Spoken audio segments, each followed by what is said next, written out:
What's on your radar, Briahna?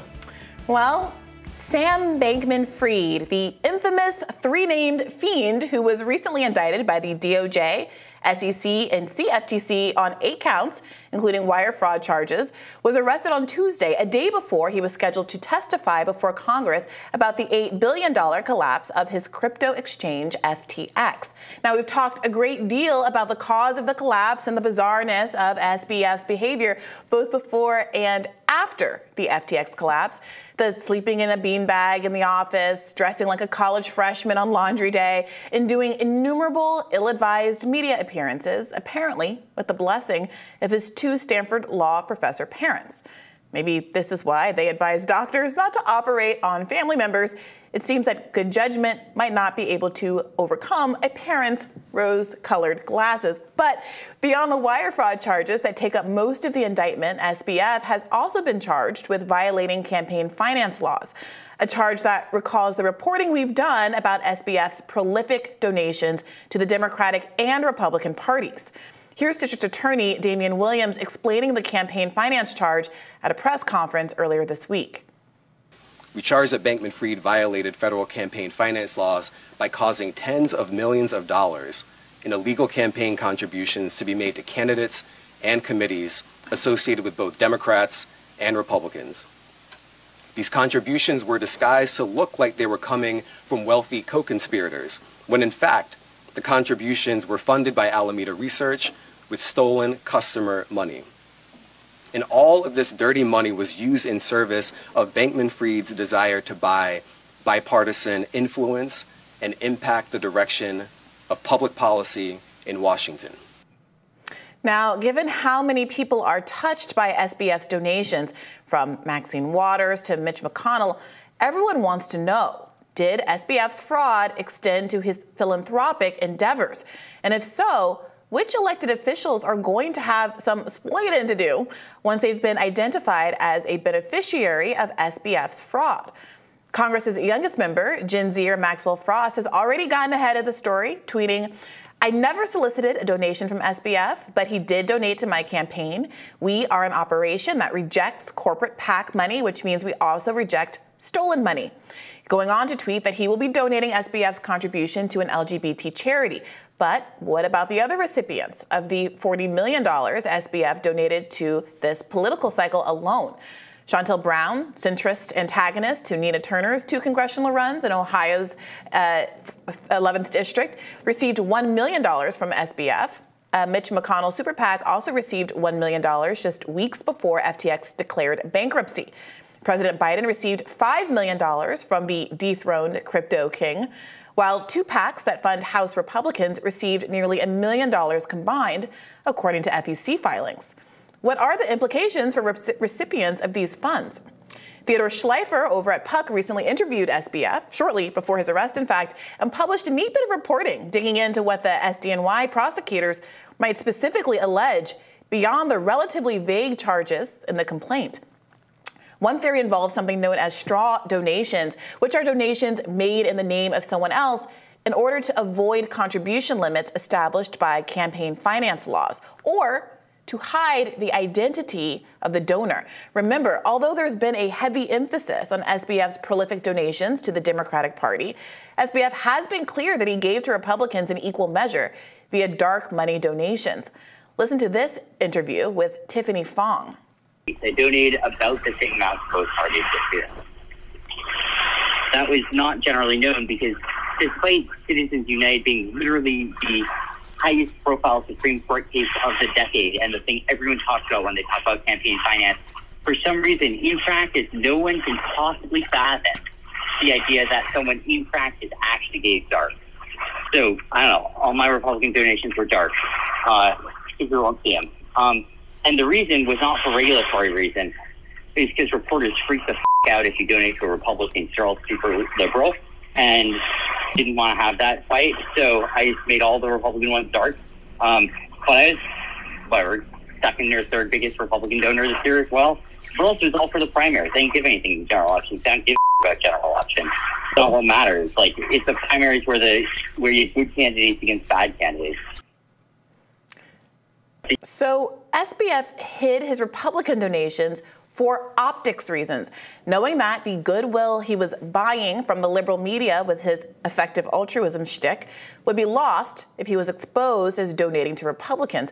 But of course, he was donating to Republicans because, in his own words, and this is what big moneyed interests do, give to both sides to ensure their agenda gets passed no matter who wins.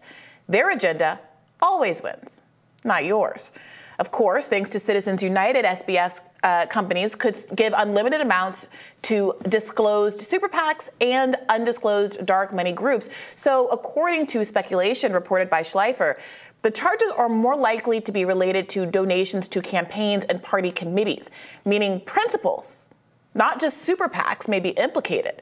Another theory reported in Puck is that SBF affiliates like executive Ryan Salame, who donated $24 million to GOP candidates this cycle, were basically giving away Alameda money. That Alameda was a direct donor hiding behind other names. Another theory is that FTX donors might have been immediately reimbursed by the business, which would violate the straw donor ban as well. You see why this is. You're not allowed to expense a political donation as an end run around the $3,000 federal contribution limits. Schleifer says this theory might explain why some not that rich individuals cut an unusually large number of political checks in recent years. Now, you should check out Schleifer's reporting for a full rundown of all the possible insider theories as to who might be implicated in the campaign finance violation charge. Note that the district attorney who led the press conference this week denied claims that the timing of the arrest had anything to do with preventing SBF from having to testify at yesterday's hearing in front of donation recipient Maxine Waters. But that doesn't mean that Maxine Waters doesn't have a dog in this fight. She chairs the Financial Services Committee, a powerful and much sought-after committee position in part because of the enormous sums of fundraising dollars that can be raised by committee members from the financial industry. SBF gave over $300,000 to 9 Financial Services Committee members. Last year, Waters gave a statement at a subcommittee on oversight and investigations in which she said the Financial Services Committee had, quote, begun a thorough examination of the marketplace. How much confidence did you have in that? Given the SBF money flowing through the committees, it doesn't exactly inspire a lot of confidence for me in a regulatory regime that would protect consumers. Nor does it make me optimistic about Waters' chances of coming out of this unscathed. One final important point to mention is that none of this would have happened if we, as a public, had done more to address the pernicious influence of dark money in American politics. I mean, remember how glibly SBF talked about his ability to exploit dark money donations in the clip I played of his interview with Tiffany Fong. He said, quote, despite Citizens United being literally the highest profile Supreme Court case of the decade, and the thing everyone talks about with campaign finance, for some reason, in practice, no one can possibly fathom the idea that someone actually gave dark. Good point, Sam. Why is that? And why are Democrats and Republicans doing something about it? Republicans have spent the last few weeks emphasizing SBF's connection with the Democratic Party, but have they proposed any campaign finance reform laws that would prevent the kind of influence-seeking SBF was engaged in? And do they have anything to say about the conservative Supreme Court justices that opened the door to this kind of dark money overreach to begin with? Rhode Island Democrat Sheldon Whitehouse repeatedly introduces a campaign finance bill called the Disclose Act to no avail, and most recently failed to pass the Senate's 60-vote filibuster threshold in September, ending in a 49-49 vote. Democrat Tammy Baldwin and Republican Mike Crapo were both absent. Whatever happened to the bipartisan push for campaign finance reform exemplified by John McCain and Rush Feingold's push back in the early aughts, back when Clinton was holding coffee clatches for likely donors and rewarding high rollers with sleepovers in the Lincoln bedroom? And why in this moment are progressive electeds not using the collapse of FTX as an opening to advance this all-important cause? One, I might add, which continues to enjoy bipartisan support. Lobbying dollars hit record highs this year, particularly in the healthcare sector and, yes, finance and real estate. If there's any question why you can't afford to be sick, pay your mortgage, or own a home in the first place, here's your answer. Now, liberals will tell you we can't have nice things because Republicans, or because we need some McKinsey elite like Buttigieg to figure out some technocratic solution to why you don't have enough money. And too many conservatives will tell you there's no solution at all. Just, pull at your bootstraps harder. But what if we know how to fix many of our country's problems and big money interests are simply in the way? The biggest story in the country is that some 30-year-old nepotism case has stolen billions of dollars and used it to try to buy a favorable regulatory regime so he can keep stealing while the government that's supposed to enforce the law looks the other way. And still, we see little to no legislative solutions being offered in this moment. The Lever recently reported on how crypto bros are even trying to get into the 401k game. Remember what happened when the housing market crashed pensions? Are we only seeing the tip of where this unholy union between corporations and government can take us? I think yes. But without pressure from the public for real reform, it's likely rather that we'll feel more acute, real pain soon enough. When will a bipartisan populist majority finally start complaining about this, the important stuff?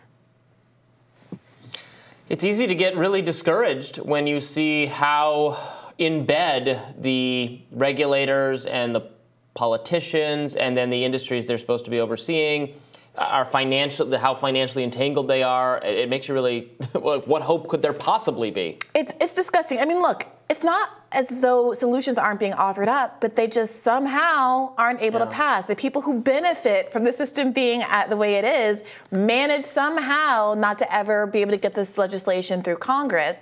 And it reminds me of a conversation we were having yesterday about Kevin DeLeon and the lack of accountability in California after that leaked tape, and a lot of public pressure for him to resign, both from other politicians and from the public, and how there's really nothing you can do about it when we've kind of handed so much power over to these individuals without putting some accountability mechanisms in place, and when the democratic process doesn't work as it's supposed to, so that people can actually vote these people out. No one is going to vote Maxine Waters out in her district because of some scandal over this. And no one is going to vote out any number of politicians on both sides of the aisle because they have failed to do anything about our corporate money in Congress capture problem. Right. Yeah, it's a big issue. And the stakes have become very high for a lot of these industries, for financial interests. So they have a incredible incentive to spend tons and tons and tons of money to rig the system in their favor. Individual firms have that incentive to rig it against competitors. And it's difficult to regulate thoughtfully in a way that doesn't just entrench people already at the top, especially with an emerging industry like this. But it has been very interesting to see how many political people were paid off by. I mean, not paid off unwittingly in some sense, but that makes a difference. Yes. And it was clear, like he was going to shepherd through. SBF was his ideal regulation of this space. There's no way that wasn't going to benefit him. Money talks. It's why people give money. It's not altruistic. There's no such thing. We've learned nothing else from this escapade. It's that effective altruism is a ruse. It's for buying political influence. And I hope that people see that it's not about being a good person or a bad person. This is how our system is designed to operate. And if we want what people, the desires of the people to more accurately map onto what Congress is actually doing, then we're going to have to get to the bottom of this problem. All right. Well, we'll have more Rising right after this. Stay with us.